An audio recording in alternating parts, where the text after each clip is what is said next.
The Rivals of Sherlock Holmes, Volume 1. The Duchess of Wiltshire's Diamonds, by Guy Boothby. Part 1. To the reflective mind, the rapidity with which the inhabitants of the world's greatest city seize upon a new name or idea and familiarize themselves with it can scarcely prove otherwise than astonishing. As an illustration of my meaning, let me take the case of Klimo, the now famous private detective, who has won for himself the right to be considered as great as Lecoq, or even the late lamented Sherlock Holmes. Up to a certain morning, London had never even heard his name, nor had it the remotest notion as to who or what he might be. It was as sublimely ignorant and careless on the subject as the inhabitants of Kamchatka or Peru. Within 24 hours, however, the whole aspect of the case was changed. The man, woman, or child who had not seen his posters or heard his name was counted an ignoramus unworthy of intercourse with human beings. Princes became familiar with it as their trains tore them to Windsor to luncheon with the Queen. The nobility noticed and commented upon it as they drove about the town. Merchants and businessmen generally read it as they made their ways by omnibus or underground to their various shops and counting-houses. Street boys called each other by it as a nickname. Music-hall artistes introduced it into their patter, while it was even rumoured that the Stock Exchange itself had paused in the full flood tide of business to manufacture a riddle on the subject. That Klimo made his profession pay him well was certain. First, from the fact that his advertisements must have cost a good round sum, and second, because he had taken a mansion in Belverton Street, Park Lane, next door to Porchester House, where, to the dismay of that aristocratic neighbourhood, he advertised that he was prepared to receive and be consulted by his clients. The invitation was responded to with alacrity, and from that day forward, between the hours of 12 and 2, the pavement upon the north side of the street was lined with carriages, every one containing some person desirous of testing the great man's skill. I must here explain that I have narrated all this in order to show the state of affairs existing in Belverton Street and Park Lane when Simon Khan arrived, or was supposed to arrive, in England. If my memory serves me correctly, it was on Wednesday, the 3rd of May, that the Earl of Amberley drove to Victoria to meet and welcome the man whose acquaintance he had made in India under such peculiar circumstances, and under the spell of whose fascination he and his family had fallen so completely. Reaching the station, his lordship descended from his carriage and made his way to the platform set apart for the reception of the Continental Express.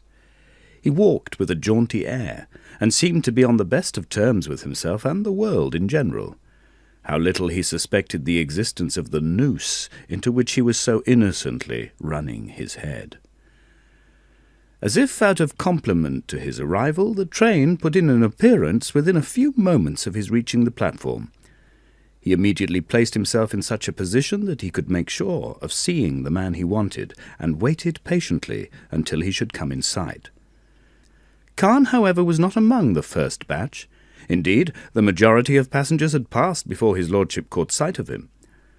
One thing was very certain: however great the crush might have been, it would have been difficult to mistake Khan's figure. The man's infirmity and the peculiar beauty of his face rendered him easily recognizable. Possibly after his long sojourn in India he found the morning cold, for he wore a long fur coat, the collar of which he turned up round his ears, thus making a fitting frame for his delicate face.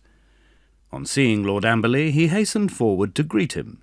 "This is most kind and friendly of you," he said as he shook the other by the hand. "A fine day, and Lord Amberley to meet me. One could scarcely imagine a better welcome." As he spoke, one of his Indian servants approached and salaamed before him.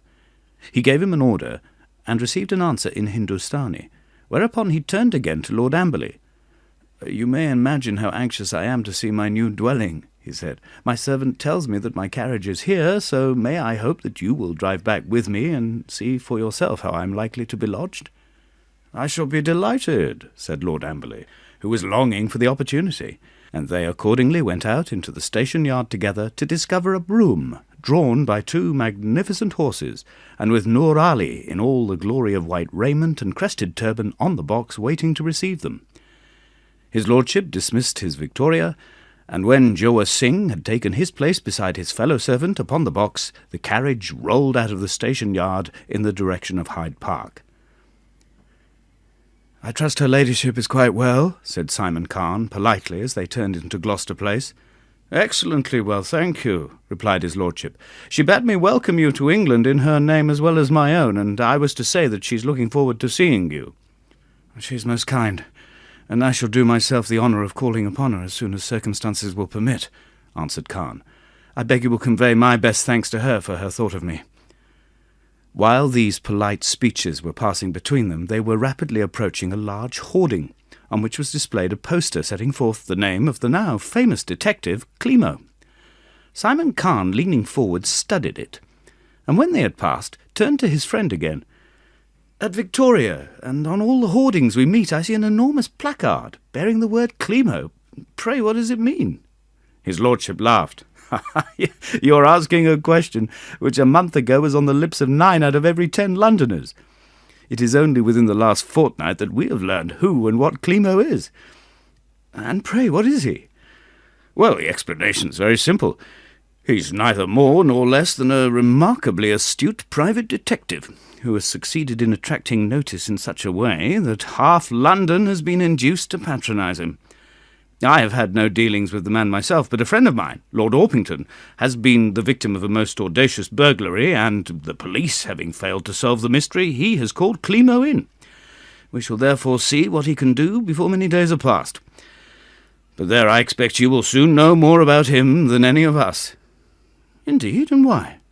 "For the simple reason that he has taken number 1 Belverton Terrace, the house adjoining your own, and sees his clients there."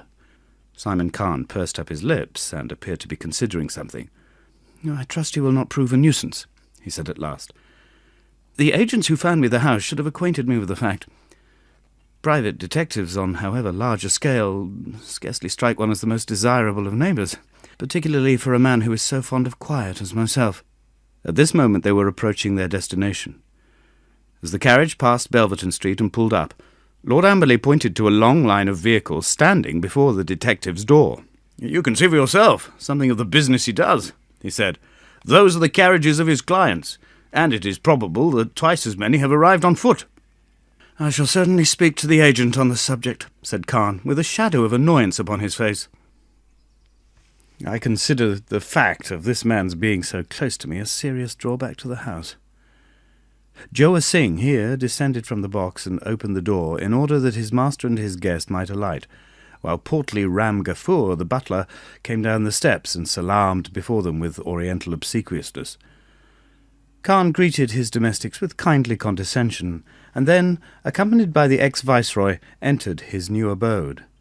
"I think you may congratulate yourself upon having secured one of the most desirable residents in London," said his lordship 10 minutes or so later, when they had explored the principal rooms. "I'm very glad to hear you say so," said Khan.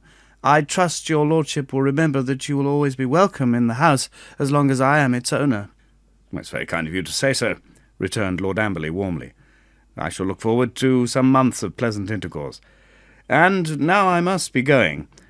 Tomorrow, perhaps, if you have nothing better to do, you will give us the pleasure of your company at dinner. Your fame has already gone abroad, and we shall ask 1 or 2 nice people to meet you, including my brother and sister-in-law, Lord and Lady Gelpington, Lord and Lady Orpington, and my cousin, the Duchess of Wiltshire, whose interest in China and Indian art, as perhaps you know, is only second to your own. I shall be most glad to come. We may count on seeing you in Eaton Square, then, at 8 o'clock? If I am alive, you may be sure I shall be there. Must you really go? Then good-bye, and many thanks for meeting me." His lordship having left the house, Simon Khan went upstairs to his dressing-room, which it was to be noticed he found without inquiry, and rang the electric bell beside the fireplace 3 times. While he was waiting for it to be answered, he stood looking out of the window at the long line of carriages in the street below. "Everything is progressing admirably," he said to himself. "Amberley does not suspect any more than the world in general. As a proof, he asks me to dinner tomorrow evening to meet his brother and sister-in-law, 2 of his particular friends, and, above all, her Grace of Wiltshire. Of course I shall go, and when I bid her Grace good-bye, it will be strange if I am not one step nearer the interest on Lizzie's money." At this moment the door opened, and his valet, the grave and respectable Belton, entered the room. Khan turned to greet him impatiently. "Come, come, Belton," he said, "we must be quick. It is 20 minutes to 12, and if we don't hurry, the folk next door will become impatient. Have you succeeded in doing what I spoke to you about last night?" "I have done everything, sir." "I'm glad to hear it. Now, lock that door and let us get to work. You can let me have your news while I am dressing." Opening one side of a massive wardrobe that completely filled one end of the room, Belton took from it a number of garments. They included a well-worn velvet coat, a baggy pair of trousers so old that only a notorious pauper or a millionaire could have afforded to wear them, a flannel waistcoat, a Gladstone collar, a soft silk tie, and a pair of embroidered carpet slippers upon which no old-clothes man in the most reckless way of business in Petticoat Lane would have advanced a single halfpenny. Into these he assisted his master to change. "Now give me the wig, and unfasten the straps of this hump," said Khan, as the other placed the garments just referred to upon a neighbouring chair. Belton did as he was ordered, and then there happened a thing the like of which no one would have believed. Having unbuckled a strap on either shoulder, and slipped his hand beneath the waistcoat, he withdrew a large papier-mâché hump, which he carried away and carefully placed in a drawer of the bureau. Relieved of his burden, Simon Khan stood up as straight and well-made a man as any in Her Majesty's dominions. The malformation, for which so many, including the Earl and Countess of Amberley, had often pitied him, was nothing but a hoax intended to produce an effect which would permit him additional facilities of disguise. The hump discarded, and the grey wig fitted carefully to his head in such a manner that not even a pinch of his own curly locks could be seen beneath it, he adorned his cheeks with a pair of crepe hair whiskers, donned the flannel vest and the velvet coat previously mentioned, slipped his feet into the carpet slippers, placed a pair of smoked glasses upon his nose, and declared himself ready to proceed about his business. The man who would have known him for Simon Khan would have been as astute as, well, shall we say, as the private detective Klimo himself. "It's on the stroke of 12, he said, as he gave a final glance at himself in the pier-glass above the dressing-table and arranged his tie to his satisfaction. "Should anyone call, instruct Ram Gafur to tell them that I have gone out on business and shall not be back until 3 o'clock. "Very good, sir. "Now, undo the door and let me go in." Thus commanded, Belton went across to the large wardrobe, which, as I have already said, covered the whole of one side of the room, and opened the middle door. 2 or 3 garments were seen inside, suspended on pegs, and these he removed, at the same time pushing towards the right panel at the rear. When this was done, a large aperture in the wall between the 2 houses was disclosed. Through this door Khan passed, drawing it behind him. In number 1 Belverton Terrace, the house occupied by the detective, whose presence in the street Khan seemed to find so objectionable, the entrance thus constructed was covered by the peculiar kind of confessional box in which Klimo invariably sat to receive his clients, the rearmost panels of which opened in the same fashion as those in the wardrobe in the dressing-room. These being pulled aside, he had but to draw them to again after him, take his seat, ring the electric bell to inform his housekeeper that he was ready, and then welcome his clients as quickly as they cared to come. Punctually at 2 o'clock the interviews ceased, and Klimo, having reaped an excellent harvest of fees, returned to Porchester House to become Simon Khan once more. Possibly it was due to the fact that the Earl and Countess of Amberley were brimming over with his praise. It may have been the rumour that he was worth as many millions as you have fingers upon your hand that did it. One thing, however, was self-evident. Within 24 hours of the noble Earl's meeting him at Victoria Station, Simon Khan was the talk not only of fashionable but also of unfashionable London. That his household were, with one exception, natives of India, that he paid a rental for Porchester House which ran into 5 figures, that he was the greatest living authority upon China and Indian art generally, and that he had come over to England in search of a wife, were among the smallest of the canards set afloat concerning him. During dinner next evening, Khan put forth every effort to please. He was placed on the right hand of his hostess, and next to the Duchess of Wiltshire. To the latter he paid particular attention, and to such good purpose that when the ladies returned to the drawing-room afterwards, her Grace was full of his praises. They had discussed china of all sorts.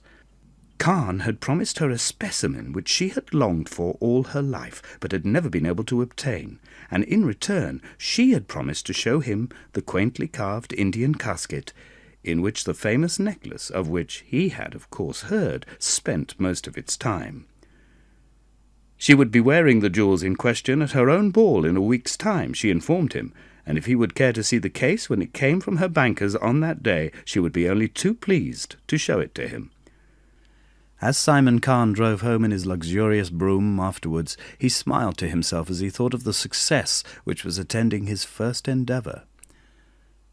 Two of the guests, who were stewards of the Jockey Club, had heard with delight his idea of purchasing a horse in order to have an interest in the Derby, while another, on hearing that he desired to become the possessor of a yacht, had offered to propose him for the RCYC. To crown it all, however, and much better than all, the Duchess of Wiltshire had promised to show him her famous diamonds. By this time next week, he said to himself, Lizzie's interest should be considerably closer. But, satisfactory as my progress has been hitherto, it is difficult to see how I am to get possession of the stones. From what I have been able to discover, they are only brought from the bank on the day the Duchess intends to wear them, and they are taken back by his Grace the following morning. While she's got them on her person, it would be manifestly impossible to get them from her, and as, when she takes them off, they are returned to their box and placed in a safe constructed in the wall of the bedroom adjoining, and which for the occasion is occupied by the butler and one of the under footmen, the only key being in possession of the Duke himself, it would be equally foolish to hope to appropriate them. In what manner, therefore, I am to become their possessor passes my comprehension. However, one thing is certain. Obtained they must be, and the attempt must be made on the night of the ball, if possible. In the meantime, I'll set my wits to work upon a plan. Next day, Simon Khan was the recipient of an invitation to the ball in question, and 2 days later he called upon the Duchess of Wiltshire at her residence in Belgrave Square with a plan prepared. He also took with him the small vase he had promised her 4 nights before. She received him most graciously, and their talk fell at once into the usual channel. Having examined her collection and charmed her by means of 1 or 2 judicious criticisms, he asked permission to include photographs of certain of her treasures in his forthcoming book. Then little by little he skilfully guided the conversation onto the subject of jewels. "Since we are discussing gems, Mr. Khan," she said, "perhaps it would interest you to see my famous necklace. By good fortune I have it in the house now, for the reason that an alteration is being made to one of the clasps by my jewellers." "I should like to see it immensely," answered Khan. "At one time and another I have had the good fortune to examine the jewels of the leading Indian princes, and I should like to be able to say that I had seen the famous Wiltshire necklace." "Then you shall certainly have that honour," she answered with a smile. "If you will ring that bell, I will send for it." Khan rang the bell as requested, and when the butler entered he was given the key of the safe and ordered to bring the case to the drawing-room. "We must not keep it very long," she observed while the man was absent. "It is to be returned to the bank in an hour's time." "I am indeed fortunate," Khan replied, and turned to the description of some curious Indian wood carving on which he was making a special feature in his book.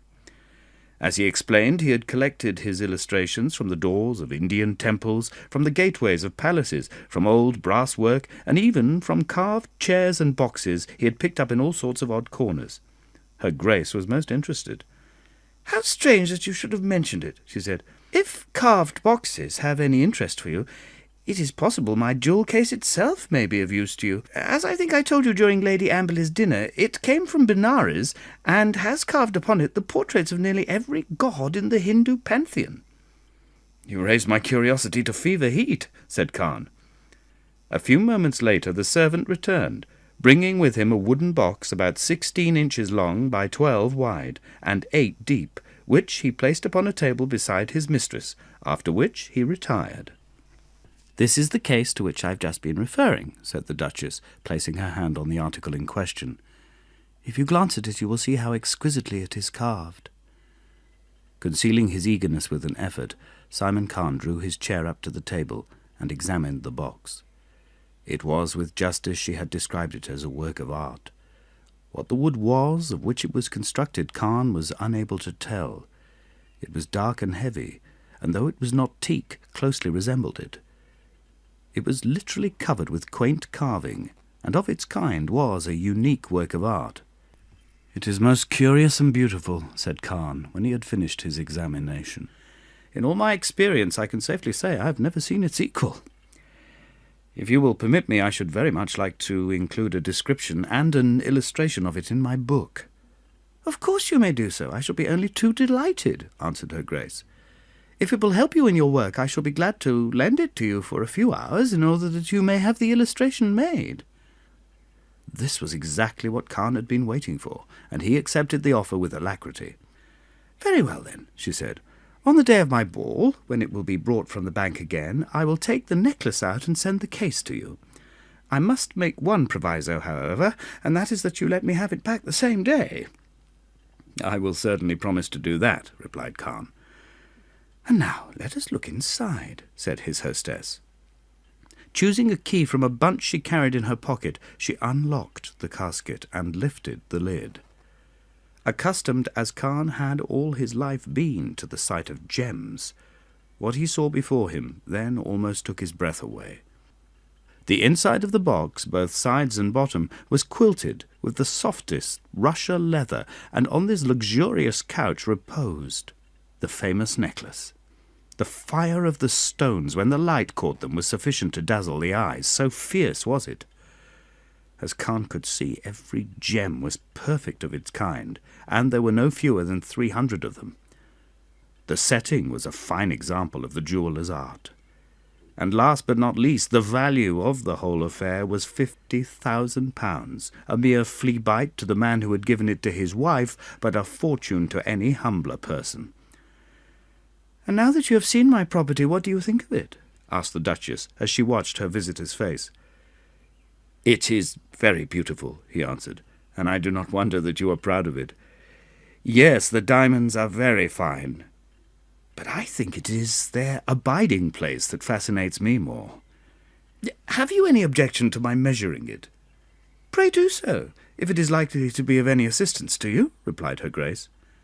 Khan thereupon produced a small ivory rule, ran it over the box, and the figures he thus obtained he jotted down in his pocket-book. 10 minutes later, when the case had been returned to the safe, he thanked the Duchess for her kindness and took his departure, promising to call in person for the empty case on the morning of the ball. Reaching home, he passed into his study, and seating himself at his writing table, pulled a sheet of notepaper towards him and began to sketch, as well as he could remember it, the box he had seen. Then he leant back in his chair and closed his eyes.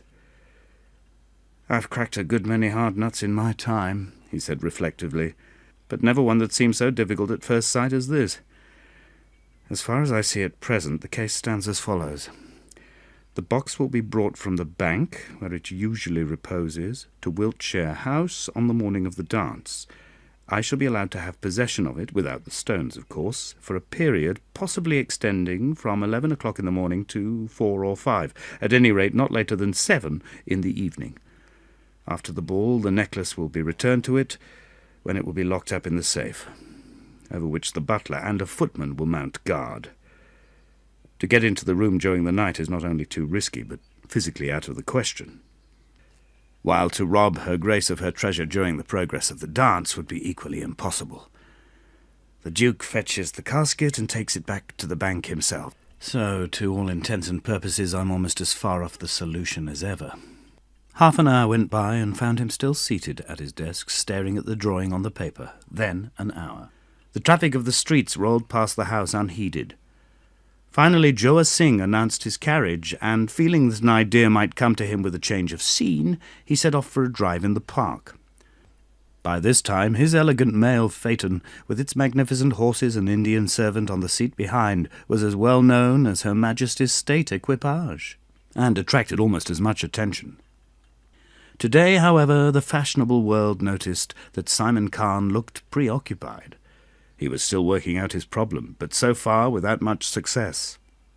Suddenly something, no one will ever be able to say what, put an idea into his head. The notion was no sooner born in his brain than he left the park and drove home quickly.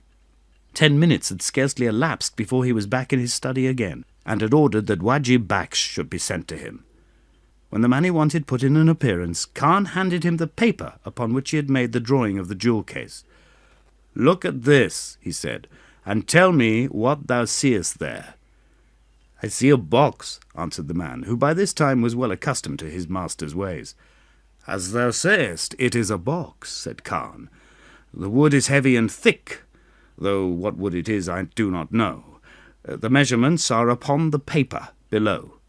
Within, both the sides and bottom are quilted with soft leather, as I have also shown. Think now, Wajib Baksh, for in this case thou wilt need to have all thy wits about thee. Tell me, is it in thy power, O most cunning of all craftsmen, to insert such extra sides within this box that they, being held by a spring, shall lie so snug as not to be noticeable to the ordinary eye? Can it be so arranged that when the box is locked, they shall fall flat upon the bottom, thus covering and holding fast what lies beneath them, and yet making the box appear to the eye as if it were empty? Is it possible for thee to do such a thing?" Wajib Baksh did not reply for a few moments. His instinct told him what his master wanted, and he was not disposed to answer hastily, for he also saw that his reputation as the most cunning craftsman in India was at stake. "If the heaven-born will permit me the night for thought," he said at last, "I will come to him when he rises from his bed and tell him what I can do, and he can then give his orders as it pleases him." "Very good," said Khan. "Then tomorrow morning I shall expect thy report. Let the work be good, and there will be many rupees for thee to touch in return. As to the lock and the way it shall act, let that be the concern of Hiram Singh." Wajib Baksh salaamed and withdrew, and Simon Khan for the time being dismissed the matter from his mind. Next morning, while he was dressing, Belton reported that the two artificers desired an interview with him. He ordered them to be admitted, and forthwith they entered the room. It was noticeable that Wajib Baksh carried in his hand a heavy box, which, upon Khan's motioning him to do so, he placed upon the table. "Have ye thought over the matter?" he asked, seeing that the men waited for him to speak. "We have thought of it," replied Hiram Singh, who always acted as spokesman for the pair. "If the presence will deign to look, he will see that we have made a box of the size and shape such as he drew upon the paper." "Yes, it is certainly a good copy," said Khan condescendingly, after he had examined it.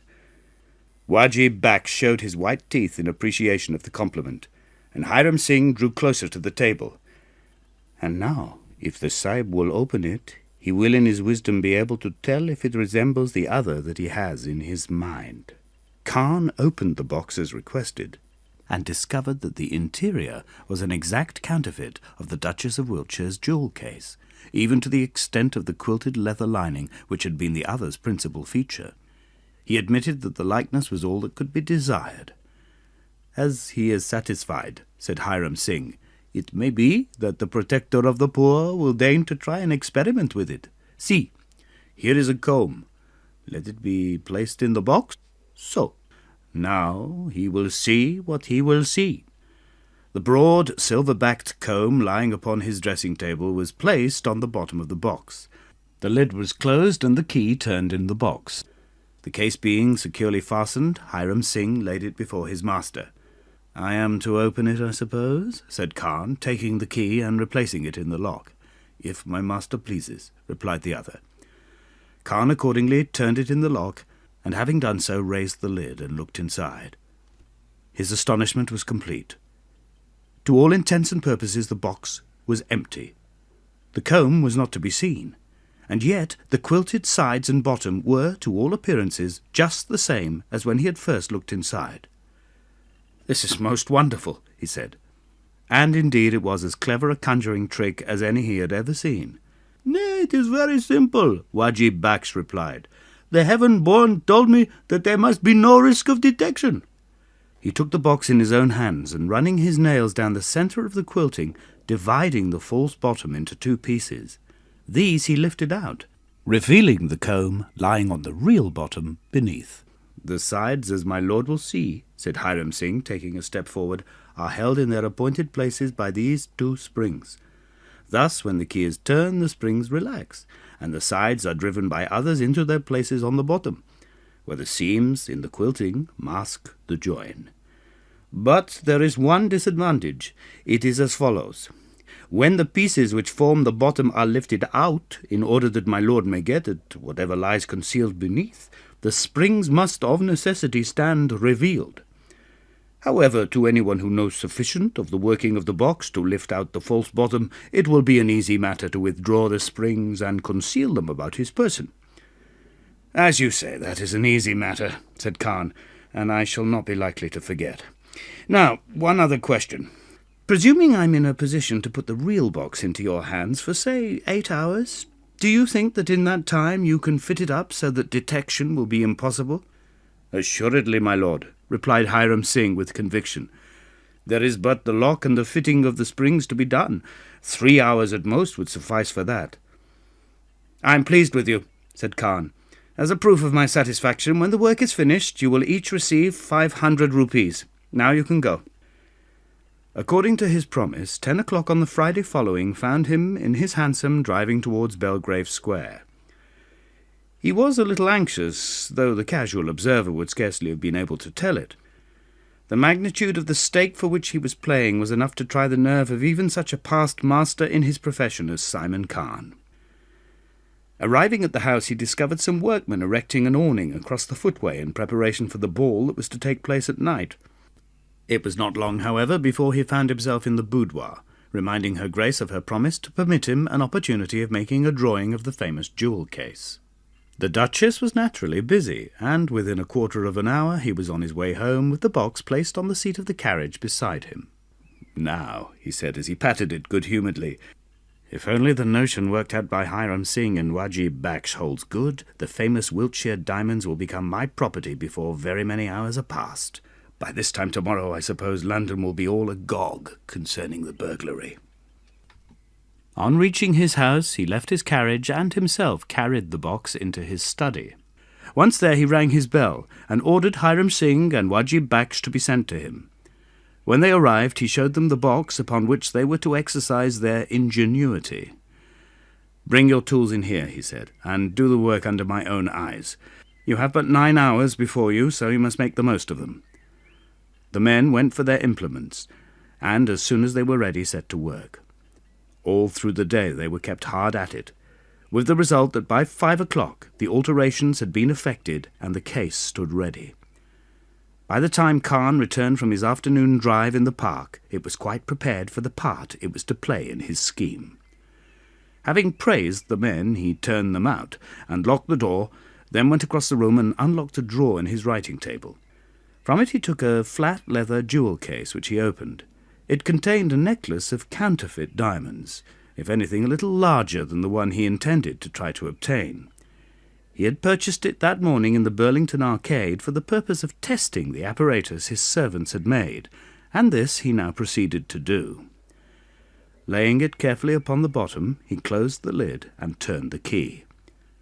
When he opened it again, the necklace was gone, and even though he knew the secret, he could not for the life of him see where the false bottom began and ended. After that he reset the trap and tossed the necklace carelessly in. To his delight it acted as well as on the previous occasion. He could scarcely contain his satisfaction. His conscience was sufficiently elastic to give him no trouble. To him it was scarcely a robbery he was planning, but an artistic trial of skill, in which he pitted his wits and cunning against the forces of society in general. That is the end of The Duchess of Wiltshire's Diamonds by Guy Boothby, Part 1. Recording by Nigel Carrington, in London, England, April 2011.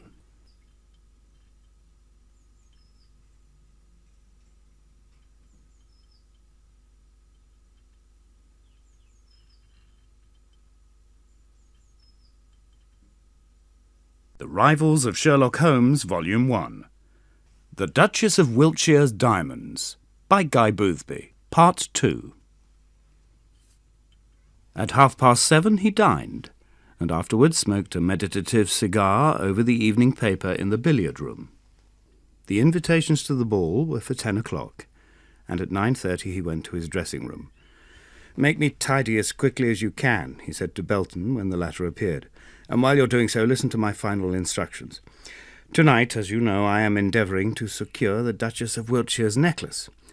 Tomorrow morning all London will resound with the hubbub, and I've been making my plans in such a way as to arrange that Klimo shall be the first person consulted.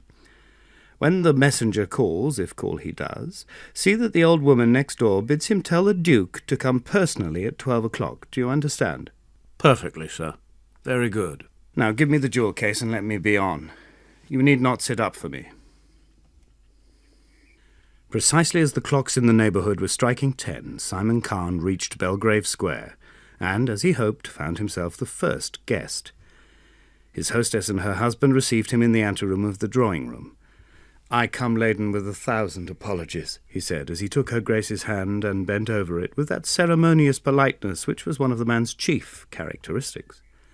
"I am most unconscionably early, I know, but I hastened here in order that I might personally return the jewel case you so kindly lent me. I must trust to your generosity to forgive me. The drawings took longer than I expected."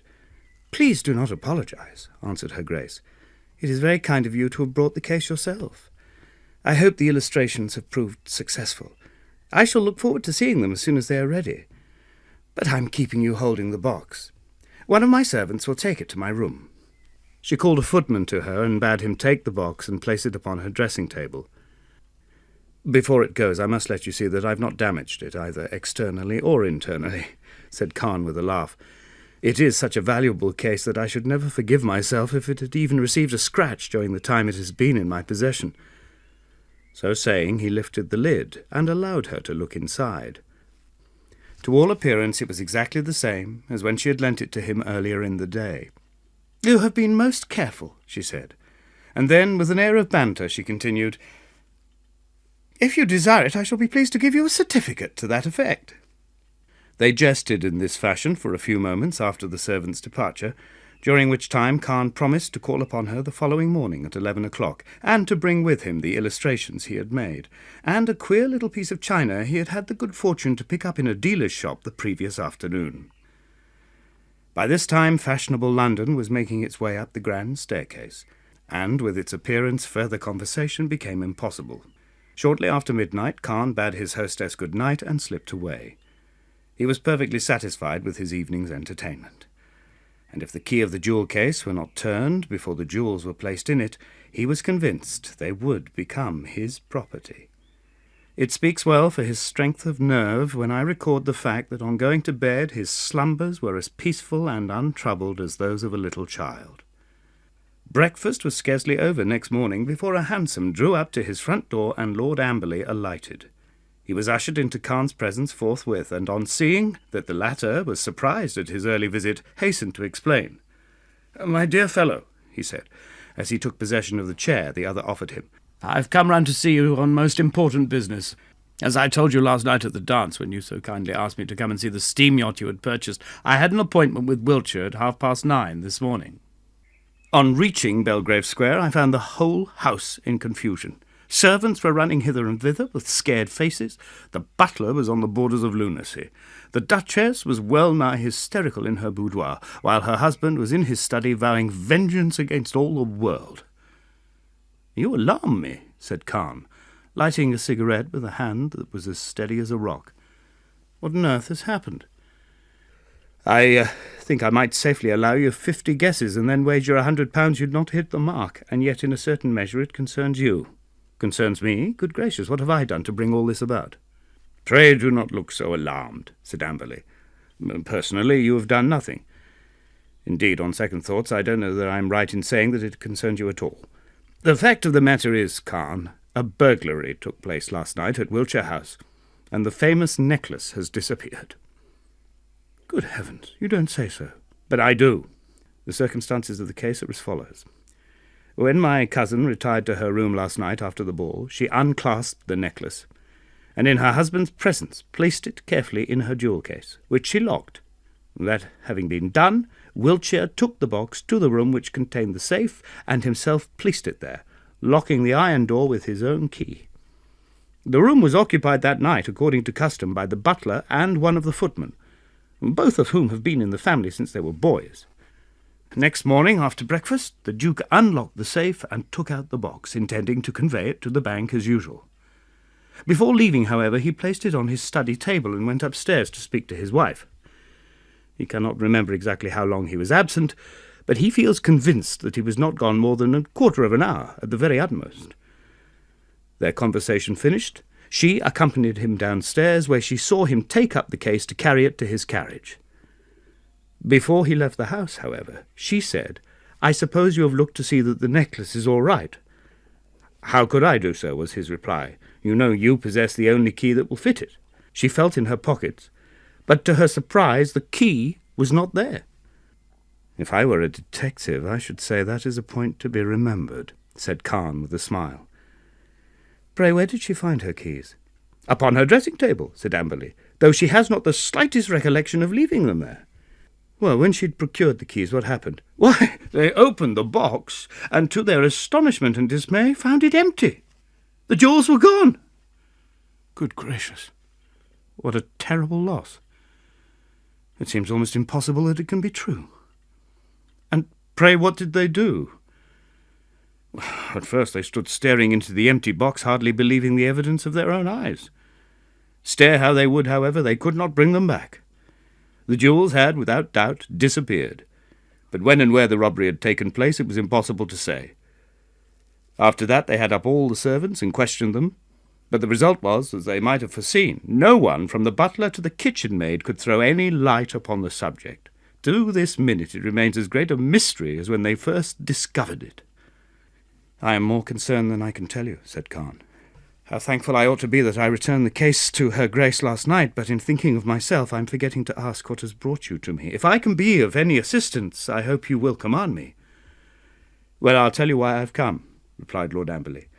"Naturally, they are most anxious to have the mystery solved and the jewels recovered as soon as possible. Now, Wiltshire wanted to send to Scotland Yard there and then, but his wife and I eventually persuaded him to consult Klimo. As you know, if the police authorities are called in first, he refuses the business altogether. Now, we thought, you are his next-door neighbour, you might possibly be able to assist us." "You may be very sure, my lord, I will do everything that lies in my power. Let us go in and see him at once." As he spoke, he rose and threw what remained of his cigarette into the fireplace. His visitor having imitated his example, they procured their hats and walked round from Park Lane into Belverton Street to bring up at number 1. After they had rung the bell, the door was opened to them by the old woman, who invariably received the detective's clients. "Is Mr. Klimo at home?" asked Khan, "and if so, can we see him?" The old lady was a little deaf, and the question had to be repeated before she could be made to understand what was wanted. As soon, however, as she realized their desire, she informed them that her master was absent from town, but would be back as usual at 12 o'clock to meet his clients. "What on earth's to be done?" said the Earl, looking at his companion in dismay. "I'm afraid I can't come back again, as I have a most important appointment at that hour." "Do you think you could entrust the business to me?" asked Khan. "If so, I will make a point of seeing him at 12 o'clock, and could call at Wiltshire House afterwards and tell the Duke what I have done." "That's very good of you," replied Amberley. "If you are sure it would not put you to too much trouble, that would be quite the best thing to be done." "I will do it with pleasure," Khan replied. "I feel it my duty to help in whatever way I can." "Oh, you're very kind," said the other. "Then, as I understand it, you are to call upon Klimo at 12 o'clock, and afterwards to let my cousins know what you have succeeded in doing. I only hope he will help us to secure the thief. We're having too many of these burglaries just now. I must catch this hansom and be off. Good-bye, and many thanks." "Good-bye," said Khan, and shook him by the hand. The hansom having rolled away, Khan retraced his steps to his own abode. "'Tis really very strange," he muttered as he walked along, "how often chance condescends to lend her assistance to my little schemes. The mere fact that his Grace left the box unwatched in his study for a quarter of an hour may serve to throw the police off on quite another scent. I'm also glad that they decided to open the case in the house, for if it had gone to the bankers and had been placed in the strong room unexamined, I should never have been able to get possession of the jewels at all. 3 hours later he drove to Wiltshire House and saw the Duke. The Duchess was far too much upset by the catastrophe to see anyone. "This is really most kind of you, Mr. Khan," said his Grace, when the other had supplied an elaborate account of his interview with Klimo. "We are extremely indebted to you. I am sorry he cannot come before 10 o'clock tonight, and that makes this stipulation of my seeing him alone. For I must confess I would like to have had someone else present to ask any questions that might escape me. But if that's his usual hour and custom, well, we must abide by it, that's all. I hope he will do some good, for this is the greatest calamity that has ever befallen me. As I told you just now, it has made my wife quite ill. She's confined to her bedroom and quite hysterical." "You do not suspect anyone, I suppose?" inquired Khan. "No, not a soul," the other answered. "The thing is such a mystery that we do not know what to think. I feel convinced, however, that my servants are as innocent as I am. Nothing will ever make me think them otherwise. I wish I could catch the fellow, that's all. I'd make him suffer for the trick he's played me." Khan offered an appropriate reply, and after a little further conversation upon the subject bade the irate nobleman good-bye and left the house. From Belgrave Square he drove to one of the clubs of which he had been elected a member in search of Lord Orpington, with whom he had promised a lunch, and afterwards took him to a shipbuilder's yard near Greenwich in order to show him the steam yacht he had lately purchased. It was close upon dinner-time before he returned to his own residence.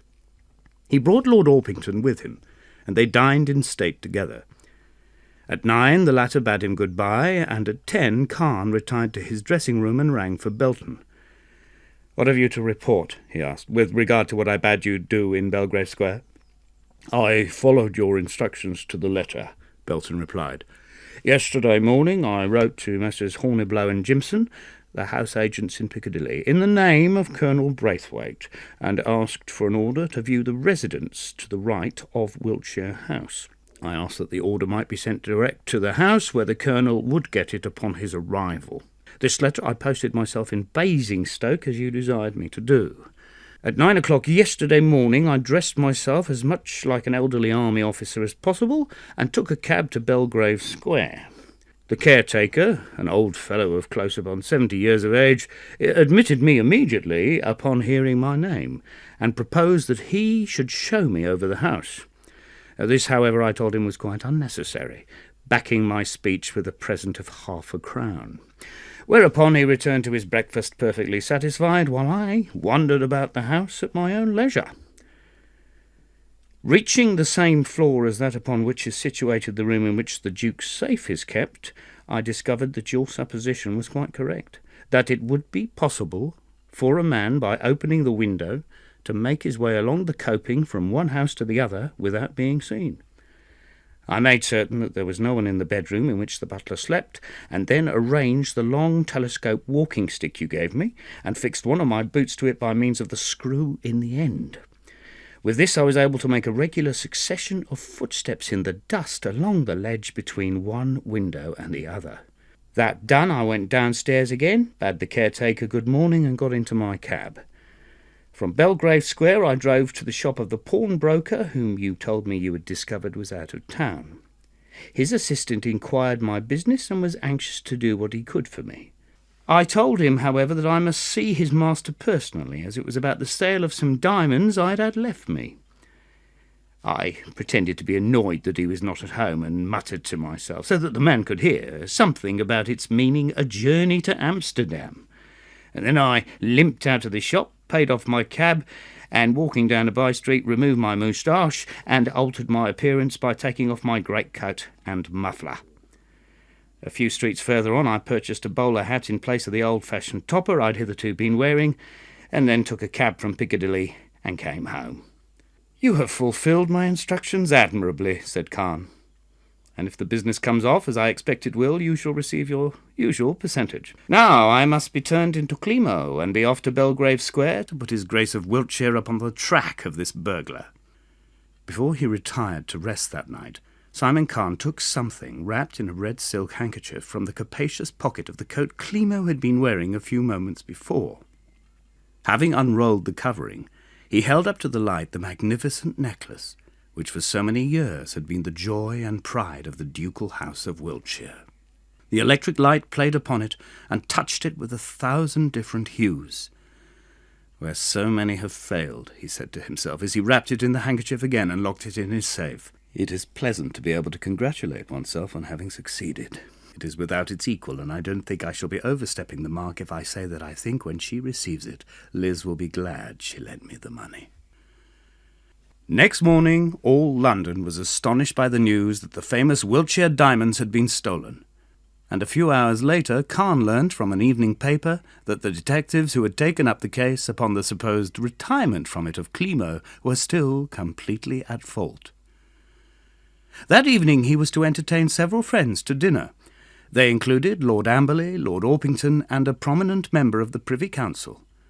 Lord Amberley arrived late, but filled to overflowing with importance. His friends noticed his state and questioned him. "Well, gentlemen," he answered, as he took up a commanding position upon the drawing-room hearthrug, "I am in a position to inform you that Klimo has reported upon the case, and the upshot of it is that the Wiltshire diamond mystery is a mystery no longer." "What do you mean?" asked the others in a chorus. "I mean that he sent in his report to Wiltshire this afternoon as arranged. From what he said the other night, after being alone in the room with the empty jewel case and a magnifying glass for 2 minutes or so, he was in a position to describe the modus operandi, and what is more, to put the police on the scent of the burglar." "And how has it worked?" asked Khan. "From the empty house next door," replied the other. "On the morning of the burglary, a man, purporting to be a retired army officer, called with an order to view, got the caretaker out of the way, clambered along to Wiltshire House by means of the parapet outside, reached the room during the time the servants were at breakfast, opened the safe, and abstracted the jewels." "But how did Klimo find all this out?" asked Lord Orpington. "By his own inimitable cleverness," replied Lord Amberley.